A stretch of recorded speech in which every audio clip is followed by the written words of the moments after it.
Overheard my stepmom and stepsister plotting to cut me out of my dad's inheritance, so I moved out and struggled alone for a year. Now my dad knows why and everything has changed.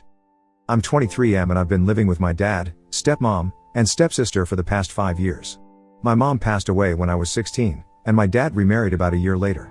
It was a quick marriage, and before I knew it, I had a new stepmom, Diane, and a stepsister, Megan, who's 2 years younger than me. At first, things were okay. Not great, but okay. Diane tried to play the role of doting mother, but it always felt forced. Megan was polite but distant. I chalked it up to the awkwardness of our new family dynamic and figured things would improve over time. My dad threw himself into his work after my mom died, and that didn't change after he remarried. He's a successful business owner, often away on trips or working late. This left me spending a lot of time with Diane and Megan, which was fine at first. We'd have family dinners when dad was home, and everything seemed normal on the surface. I went off to college but stayed local, coming home on weekends and breaks. After graduation, I moved back in while looking for a job in my field. That's when things started to change. Diane became less welcoming, making comments about how I should be out on my own by now. Megan, who had just finished her own degree, moved back in too. Suddenly, the house felt crowded, and there was an undercurrent of tension I couldn't quite put my finger on. I've been job hunting for a few months now, sending out applications and going on interviews. It's been tough in this economy, but I'm trying. Dad's been supportive, telling me to take my time and find the right fit. Diane, on the other hand, has been increasingly vocal about me needing to move out. Last week, I overheard a conversation that turned my world upside down. I was in my room, door closed, when I heard Diane and Megan talking in the hallway. They must have thought I was out because they weren't making any effort to keep their voices down. Diane was saying something about how they needed to get rid of him before the will was finalized. Megan agreed, adding that they couldn't risk him getting an equal share. It didn't take a genius to figure out they were talking about me. I sat there, frozen, as they continued their conversation. They discussed various ways to convince my dad that I needed to move out. Diane suggested cutting off my access to the family car, making it harder for me to get to interviews. Megan proposed accidentally breaking my laptop so I couldn't apply for jobs online. The conversation went on for what felt like hours but was probably only 10 minutes. They talked about how much money they could get if I wasn't in the picture, about trips they could take and things they could buy. All while plotting to sabotage my life. When they finally moved away from my door, I felt sick to my stomach. These were people I'd lived with for years, who I'd considered family. And here they were, plotting against me like I was some kind of obstacle to be removed. The next few days were a blur. I tried to act normal, but it was hard. Every interaction with Diane and Megan felt tainted now. I caught them watching me sometimes, with calculating looks in their eyes. It made my skin crawl. I thought about telling my dad, but I hesitated. He seemed happy with Diane, and I didn't want to be the one to shatter that illusion. Plus, I had no proof. It would be my word against theirs, and I wasn't sure whose side he'd take. So I decided to play it cool and start making plans. I reached out to some friends, asking if anyone needed a roommate. I doubled down on my job search, applying to positions I'd previously thought were beneath me. Anything to get out of this house. A week after overhearing the conversation, I got my first break. A friend of a friend was looking for someone to sublease their apartment for 6 months while they studied abroad. The rent was steep, but it was doable if I dipped into my savings. I jumped at the chance. When I told my dad I was moving out, he seemed surprised but supportive. Diane and Megan, on the other hand, couldn't hide their glee. They made a show of helping me pack, all while exchanging knowing looks when they thought I wasn't paying attention. The day I moved out, I overheard them again. This time, they were discussing how to ensure Dad didn't change the will now that I was gone. It made me realize that this wasn't just about getting me out of the house. They wanted to cut me out entirely. I've been in my new place for a month now. It's small and not in the best area, but it's mine. I'm still job hunting, picking up gig work where I can to make ends meet. It's not ideal, but it's better than living in that house with people who see me as nothing more than an obstacle to their inheritance. Dad calls every few days to check in. He's noticed that I don't come around much anymore, and I can tell he's worried. I make excuses about being busy with job hunting and settling into my new place. I can't bring myself to tell him the truth. Not yet, anyway. I've thought about hiring a lawyer, maybe trying to protect my inheritance. But the truth is, I don't care about the money. What hurts is knowing that the people I thought were my family see me as nothing more than a roadblock to their financial gain. Sometimes, late at night, I wonder if my mom would be disappointed in me for not fighting harder. But then I remember how she always taught me that family was about love, not blood or legal documents. By that definition, Diane and Megan were never really my family at all. I'm not sure what the future holds. Part of me wants to confront them, to call them out on their scheming. Another part just wants to walk away and never look back. For now, I'm focused on building my own life, one that doesn't depend on anyone else's goodwill or inheritance. Last week, I finally landed a job. It's entry level and the pay isn't great, but it's a start. I haven't told Dad yet. I'm not sure I want Diane and Megan to know anything about my life anymore. The less they know, the less they can try to sabotage. I've started therapy, the cheapest I could find, trying to work through the anger and betrayal I feel. It's helping, slowly. My therapist suggested writing letters to Diane and Megan, not to send but to get my feelings out. I've filled notebooks with all the things I wish I could say to them. Sometimes I dream about my mom. In these dreams, she's always smiling, telling me she's proud of me. I wake up feeling a mix of comfort and loss. I miss her more than ever now, wishing I had her guidance to navigate this mess. I've thought about reaching out to my mom's side of the family. We lost touch after she died, mostly because it was too painful for all of us. But now, I find myself craving that connection. Maybe it's time to rebuild those bridges. As the months have passed, I've settled into a routine. Work, home, repeat. It's not exciting, but it's stable. I'm slowly building a life for myself, one that has nothing to do with Diane, Megan, or any inheritance. Dad's birthday is coming up next month. I'm debating whether or not to go to the family dinner. Part of me wants to see him, to celebrate with him. But the thought of sitting across the table from Diane and Megan, pretending everything is fine, makes me feel ill. I've started volunteering at a local youth center on weekends. Many of the kids there come from broken homes or have lost parents. I can relate to them in a way I never could have before all this happened. It's been healing, in its own way, to help these kids navigate their grief and anger. Sometimes I wonder what Diane and Megan tell people about why I moved out so suddenly. Do they paint me as the ungrateful stepson/stepbrother who abandoned the family? Or do they simply pretend I never existed? I try not to dwell on it, but the thoughts creep in sometimes. I've made some new friends at work and through my volunteering. It's nice to have people in my life who know me for who I am, not for my potential inheritance or family connections. These relationships feel more genuine than anything I had with Diane or Megan. The other day, I ran into Megan at the grocery store. It was awkward, to say the least. She acted overly friendly, asking about my job and my new place. I kept my answers vague and got out of there as quickly as I could. The encounter left me shaken for days. I've started thinking about my long-term future. Do I want to stay in this city, where I might run into Diane or Megan at any time? Or do I want to make a clean break, move somewhere new where no one knows my history? The idea is tempting, but I'm not sure I'm ready to leave my dad behind just yet. As my lease nears its end, I'm faced with decisions. Do I renew? Look for a better place? The idea of moving again is exhausting, but so is the thought of staying in this tiny apartment indefinitely. It's just another reminder of how much my life has changed in such a short time. I've started dating recently. Nothing serious, just a few casual dates here and there. It's been nice, but also challenging. I find myself hesitant to open up, worried about being hurt or betrayed again. My therapist says this is normal, that it will take time to rebuild my trust in others. Work has been going well. I recently got a small promotion, which has helped ease my financial stress a bit. I'm no longer dipping into my savings every month just to make rent. It's a small victory, but it feels significant. I still haven't told Dad about overhearing Diane and Megan's conversation. Every time I think about bringing it up, I talk myself out of it. What if he doesn't believe me? What if it causes a rift between us? The thought of losing him too is more than I can bear. Sometimes I find myself angry at my mom for dying, for leaving me in this situation. It's irrational, I know, but the feeling persists.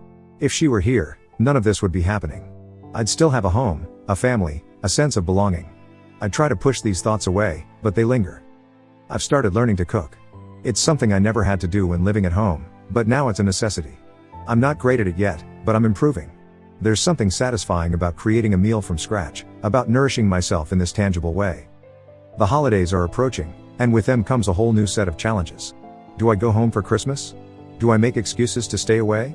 The thought of fake smiles and forced cheer around the dinner table makes my stomach churn. But the idea of spending the holidays alone isn't much better. I've been having trouble sleeping lately. I lie awake at night, replaying that overheard conversation in my head. I analyze every interaction I've had with Diane and Megan since they entered my life, wondering if there were signs I missed. It's exhausting, but I can't seem to shut my brain off. I've thought about confronting Diane and Megan directly. Letting them know that I heard everything, that I know what they're trying to do. But what would that accomplish? They'd probably just deny it, or twist it somehow. And it might get back to Dad, causing more problems than it solves. Some days, I'm okay. I go to work, I come home, I live my life. Other days, the weight of everything that's happened crushes me. On those days, it's hard to get out of bed, hard to face a world where the people who were supposed to be my family saw me as nothing more than an obstacle. I've started keeping a journal, writing down my thoughts and feelings each day. It helps, somewhat, to get it all out on paper. Maybe someday I'll look back on these entries and see how far I've come. For now, they serve as a record of this tumultuous time in my life. As I approach the 6-month mark of living on my own, I find myself reflecting on everything that's happened. I'm not the same person I was when I overheard that conversation. I'm stronger in some ways, more fragile in others. I'm learning to stand on my own 2 feet, to build a life that doesn't depend on anyone else's goodwill or inheritance. I don't know what the future holds. Will I ever confront Diane and Megan? Will I tell Dad the truth? Will I be able to move past this betrayal and build trusting relationships again? These questions remain unanswered. For now, I'm taking it one day at a time, focusing on building a life that's entirely my own. It's not easy, and it's not the life I thought I'd have, but it's mine. And maybe, just maybe, that's enough. Update 1. It's been a year since I moved out of my dad's house after overhearing my stepmom and stepsister plotting to get rid of me. A lot has changed in that time, and not all of it for the better. I apologize for the delay in updating this post. Life has been incredibly hectic, and I've been struggling to find the time and emotional energy to sit down and write everything out. Between work, therapy, and just trying to keep my head above water, updating Reddit wasn't exactly a priority. But I know many of you have been wondering what happened, so I'm finally forcing myself to share this update. Thank you to everyone who commented on my original post with advice, support, and kind words. Your messages meant more to me than you could know, especially during those first few difficult months on my own. I tried to read every comment, even if I didn't have the capacity to respond to them all. Your support has been a bright spot in an otherwise dark time, and I'm grateful for this community. So now on to the update. I'm still at the same job I landed shortly after moving out. The work is okay, but the pay is barely enough to cover my expenses. I've been looking for something better, but the job market is tough. Every rejection email feels like a personal failure, a reminder that I'm still struggling to get my life on track. My relationship with my dad has become strained. I've been avoiding family gatherings and making excuses not to visit. He's noticed, of course.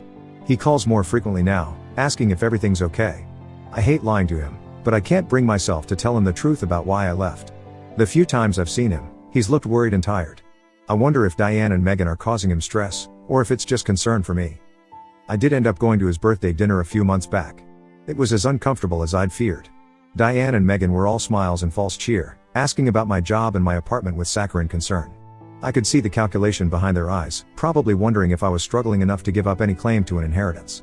I left as soon as I could, making an excuse about an early meeting the next day. The holidays were rough. I told Dad I couldn't make it home for Christmas, claiming I had to work. In reality, I spent the day alone in my apartment, eating microwave turkey dinner and watching old movies. It was depressing, but still better than pretending to be a happy family with Diane and Megan. I've been thinking more and more about telling Dad the truth. But every time I consider it, I talk myself out of it. What if he doesn't believe me? What if it causes a rift between us? Or worse, what if he does believe me but chooses to stay with Diane anyway? I'm not sure I could handle that kind of rejection. My therapy sessions have been helpful, but progress is slow. I'm still working through the anger and betrayal I feel. My therapist says it's normal, that healing takes time.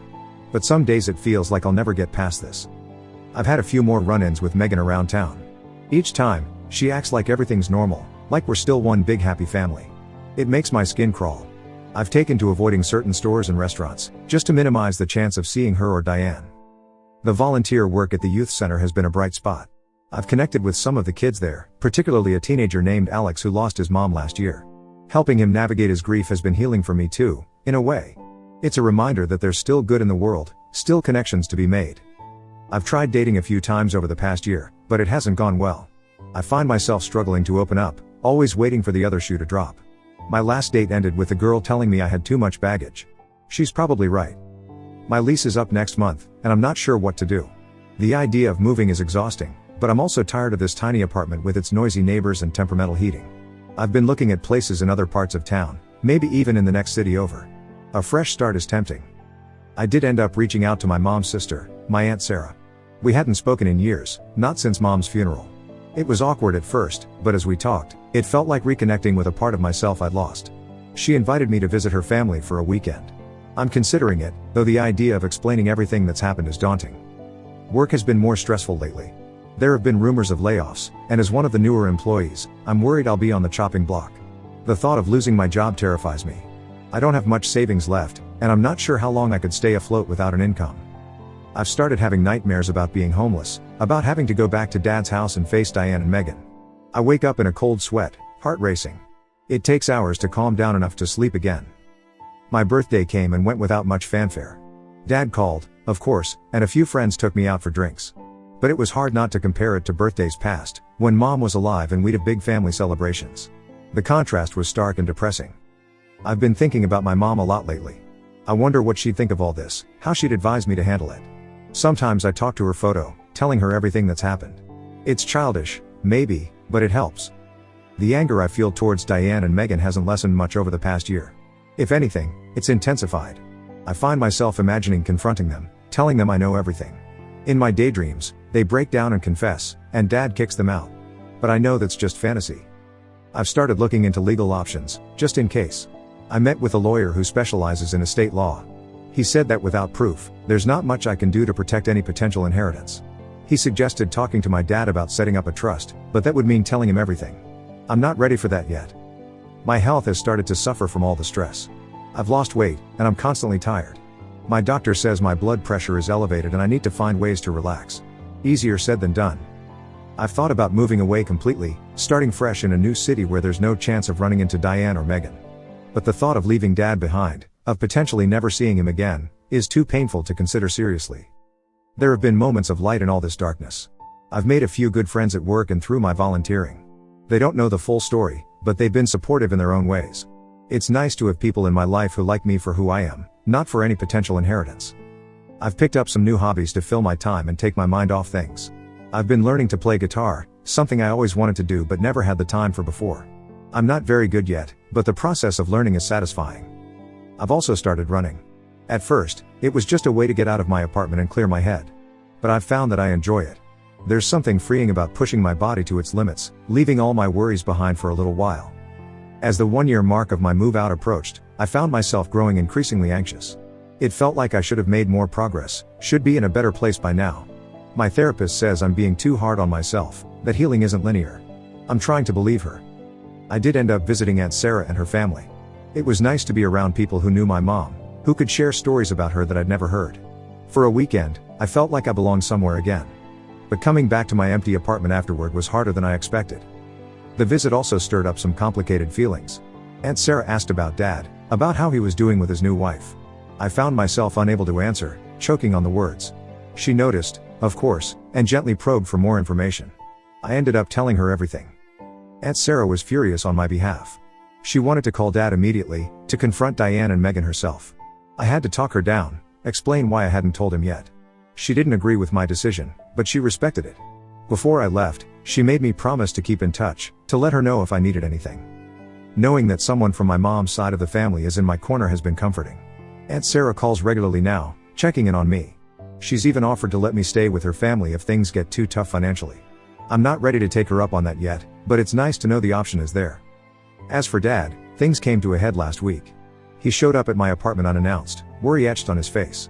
He said he couldn't stand the distance between us anymore, that he needed to know what was going on. I tried to deflect, to make excuses, but he wasn't having it. We ended up talking for hours. I told him everything, overhearing Diane and Megan's conversation, my fears about the inheritance, why I'd been avoiding family gatherings. It all came pouring out in a rush of emotion I couldn't control. Dad listened silently, his face growing more grave with each word. When I finished, he was quiet for a long time. Then he apologized. He said he had no idea any of this was happening, that he'd been blind to what was going on in his own home. He didn't outright say he believed me, but he didn't dismiss my concerns either. He promised to look into things, to pay closer attention to Diane and Megan's behavior. He also said he'd talk to his lawyer about protecting my inheritance, regardless of what happened with his marriage. I felt relieved after our talk, like a weight had been lifted. But I also felt guilty for potentially disrupting his life, his marriage. Dad assured me that I'd done the right thing by telling him, that he needed to know. But I could see the conflict in his eyes. It's been a week since that conversation, and I haven't heard much from Dad. He texted to say he was looking into things and would be in touch soon. I'm trying not to read too much into the silence, but it's hard not to worry. Diane called me yesterday, her voice syrupy sweet as she invited me to Sunday dinner. I declined, making an excuse about work. I wonder if she knows that Dad and I talked, if she's trying to do damage control. The thought makes me feel slightly nauseous. As I approach the start of my second year on my own, I find myself at a crossroads. Do I stay here, close to Dad but also to Diane and Megan? Do I take Aunt Sarah up on her offer and move closer to my mom's family? Do I strike out on my own completely, move to a new city and start fresh? I don't have answers yet. But for the first time in a long time, I feel like I have options. The future is uncertain, but it doesn't feel as bleak as it did a year ago. I'm not okay, not really. But I think I might be getting there. For now, I'm taking it one day at a time. I'm focusing on my job, my volunteering, my new hobbies. I'm working on building a life that's entirely my own, one that doesn't depend on anyone else's goodwill or inheritance. It's not easy, and it's not the life I thought I'd have. But it's mine. And maybe, just maybe, that's enough. The conversation with Dad has stirred up a lot of old feelings. I find myself thinking about Mom more than ever, wondering what she would make of all this. Would she be proud of me for standing on my own? Disappointed that I didn't fight harder? I'll never know, and that uncertainty gnaws at me. I've been having trouble sleeping again. Every time my phone rings, I jump, wondering if it's Dad with news. The waiting is excruciating. I've thrown myself into work and my hobbies, anything to keep my mind occupied. But in the quiet moments, the worry creeps back in. Update 2. Megan tried to friend me on social media last week. I ignored the request, but it left me feeling unsettled. Is she trying to keep tabs on me? Or is it just another attempt to maintain the facade of a happy family? Either way, I want no part of it. I've been thinking about the future a lot lately. Before all this happened, I had vague plans of maybe going to grad school someday, of advancing in a career. Now, I feel stuck in survival mode, just trying to keep my head above water. I wonder if I'll ever be able to think about the future with hope again, instead of anxiety. The lease on my apartment is up next week. After much thinking, I've decided to move. Not far, just to a slightly better apartment in a different part of town. It's a small step, but it feels significant. Like I'm choosing to move forward instead of staying stuck in place. I had dinner with Alex from the youth center last night. He's heading off to college soon, and he wanted to thank me for all the support I've given him over the past year. Seeing how far he's come, how he's working through his grief and moving forward with his life, gave me a glimmer of hope. Maybe I can do the same. As I pack up my apartment, I find myself taking stock of my life. A year ago, I left my family home with nothing but a suitcase and a broken heart. Now, I have a job, an apartment, friends. It's not much, but it's something I've built for myself. There's a certain pride in that, mixed with the lingering pain and uncertainty. I'm still waiting to hear from Dad about what he's found out. The silence is deafening, but I'm trying to be patient. Whatever happens, I know I'll face it. I'm stronger now than I was a year ago. I've survived betrayal, loneliness, and uncertainty. I can survive whatever comes next. For now, I'm focusing on my move. On setting up my new apartment, on making it feel like home. On continuing to build a life that's mine, regardless of what happens with Dad, Diane, and Megan. It's not the life I thought I'd have, but it's the one I'm living. And for today, that has to be enough. Final update. It's been about 3 months since my last update, and a lot has happened. I'm not sure where to begin, but I guess I'll start with the biggest news. Dad finally made his decision. After our talk where I told him everything about overhearing Diane and Megan's plans, Dad spent weeks investigating. He hired a private investigator, went through financial records, and even set up some kind of sting operation that he won't give me the details of. But in the end, he uncovered enough evidence to confirm everything I'd told him and then some. It turns out Diane and Megan had been siphoning money from Dad's accounts for years. They'd been making small withdrawals, nothing big enough to raise suspicion, but it added up to a significant amount over time. They'd also been pressuring Dad to change his will, using emotional manipulation tactics that the PI documented. When Dad confronted them with the evidence, all hell broke loose. Diane tried to deny everything at first, then tried to blame it all on Megan. Megan broke down and confessed to everything, throwing Diane under the bus in the process. It was a mess. Long story short, Dad filed for divorce. He's also pressing charges for the financial fraud. Diane and Megan have moved out, and last I heard, they were staying with Diane's sister in another state. I have mixed feelings about all of this. On one hand, I feel vindicated. Everything I feared, everything I overheard, it was all true. On the other hand, I hate seeing Dad go through this pain. He loved Diane, or at least he thought he did. Finding out it was all a lie has been devastating for him. Dad and I have been talking more now. He's apologized countless times for not seeing what was happening, for not believing me sooner. I've forgiven him, but our relationship is still strained. We're working on it, though. We've started having weekly dinners together, just the two of us. It's awkward sometimes, but it's a start. As for me, I'm still in my new apartment. The move was good for me, I think. It feels like a fresh start, a place that's truly mine without any connections to Diane or Megan.